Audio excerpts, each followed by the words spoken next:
दूसरा पित्त का हिस्सा बहुत क्लियर है, एकदम स्ट्रेट फॉरवर्ड है कि घी ज्यादा खाएंगे पित्त आपका हमेशा सम रहेगा। और ज्यादा घी खाने का जो समय है वो बारिश के दिनों में और ये जो गर्मी के दिन होते हैं ना, उस समय घी ज्यादा खाइए ताकि पित्त को कंट्रोल करके रखे। और वात के लिए मैं पहले ही बता चुका हूं, शुद्ध पित्त। अभी ये जितनी बात है आप सोचो कितनी सरल है, बस हमें अपनी जीवन शैली में थोड़ा बदलाव करना है। जीवन शैली में बदलाव से पहले मन में संकल्प लेना है कि जी हम तो ऐसे ही चलेंगे, दुनिया जिधर जाए जाए हमें उससे मतलब नहीं, हम तो ऐसे चलेंगे। तो ये 3 चीजें अगर आपने देख ली तो बहुत अच्छा है। अब थोड़ा आगे चलें, अब और दूसरी चीजों पे मैं चलता हूं कि और कौन कौन सी चीजें हैं जो आपके आसपास हैं और आपके वात पित्त कफ तीनों को सम पे लाने में मदद कर सकती है। ये तीनों समभाग में रहें तो अच्छा होता है। और कौन कौन सी चीजें हैं? तो भागवती जी कहते हैं रसोई के बाहर जाने की जरूरत ही नहीं, सब वहीं है। भागवती जी ने एक सूत्र लिखा है, दुनिया का सबसे बड़ा औषधि केंद्र हमारा रसोई घर है। सबसे बड़ा औषधि केंद्र रसोई घर है। अब दुर्भाग्य से हम रसोई में जिनको मसाला कहते हैं ना, मसाला, वहां मसाला कुछ नहीं है, सब औषधि है। मसाले का और औषधि का अंतर मालूम है? ये मसाला तो शब्द ही भारत का नहीं है, पहले तो ये बता दूंगा। ये अरबिक शब्द है, फारसी से अरबी में आया, अरबी से हमारे घुस गया, हिंदी में और जगह जगह घुस गया। ये विदेशी आए तो ये शब्द भी आया। हिंदुस्तान में 17वीं 18वीं शताब्दी का साहित्य जब मैं पढ़ता हूं तो जब तक मुगलों का राज्य रहा तब तक मसाले शब्द का बहुत उपयोग है। मुगलों के राज्य के पहले एक भी जगह किसी भी शास्त्र में मसाला नहीं है। चरक संहिता पढ़ी मैंने, कहीं भी मसाला नहीं है उसमें। सुश्रुत में कहीं मसाला नहीं है, बागवट की कहीं मसाला नहीं है। पुराने जितने लेखक हुए हैं ना 10वीं शताब्दी के पहले के, कहीं भी किसी ने मसाले शब्द का इस्तेमाल ही नहीं किया।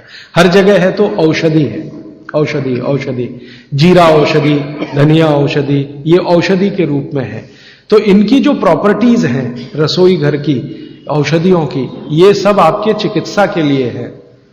अब मुझे समझ में आता है कि हमारे पुराने जमाने की माताएं बहनें, जो हमारी दादी हैं, नानी हैं, उन्होंने अपनी अपनी बेटियों को जो कुछ सिखाया, सब्जी बनाना तो क्या क्या डालना, जीरा चाहिए, धनिया चाहिए, हींग चाहिए, मात्रा कितनी कितनी चाहिए, वो सब बड़े वैज्ञानिक और चिकित्सक लोग रहे होंगे। क्योंकि रोज हमारे शरीर में वात पित्त कफ की स्थिति सम और असम होती रहती है। आप जानते हैं सुबह जो है ना वात ज्यादा होता है शरीर में, सुबह सुबह, दोपहर को पित्त ज्यादा होता है, शाम को कफ ज्यादा होता है। तो ये पूरे 24 घंटे में ऊपर नीचे होता रहता है।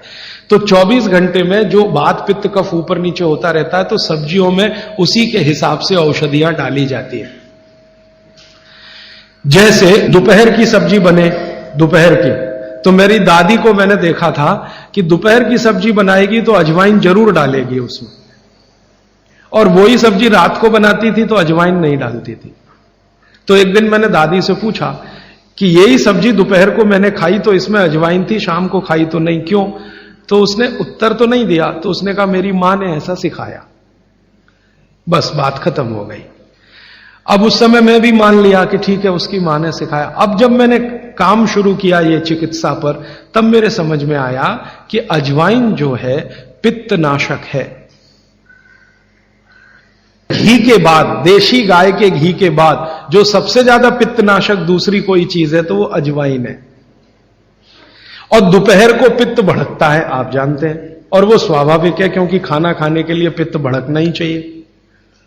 तो उस समय अजवाइन डाली जाती है सब्जी में, क्योंकि दोपहर को ही शरीर को अजवाइन की जरूरत होती है पित्त को सम पे लाने के लिए। तो भारत में ज्यादातर माताएं बहनें ये बात जानती हैं कि दोपहर की सब्जी में अजवाइन चाहिए। दोपहर का दही है ना, दही का मट्ठा, उसमें भी अजवाइन का बघार लगता है। दोपहर की जितनी भी चीजें हैं ज्यादातर अजवाइन ग्रस्त होती हैं या अजवाइन से बनती हैं, क्योंकि पित्त को सम पे रखना है। तो आप सोचो जो लोग ये कर रहे हैं वो बिना कहे कितना बड़ा काम कर रहे हैं। हमने उसका वैल्यूएशन नहीं किया, ये हमारी मूर्खता। हमारे यहां तो एक बहुत बड़ा दुष्कर्म इस देश में हुआ है। अंग्रेजों के हम गुलाम हो गए तो सब कुछ हम भूल गए, अपनी चीजें। अंग्रेजों ने जो सिखाया वही हमें याद है। तो हम जीडीपी का कैलकुलेशन करते हैं अंग्रेजों के फॉर्मूले से।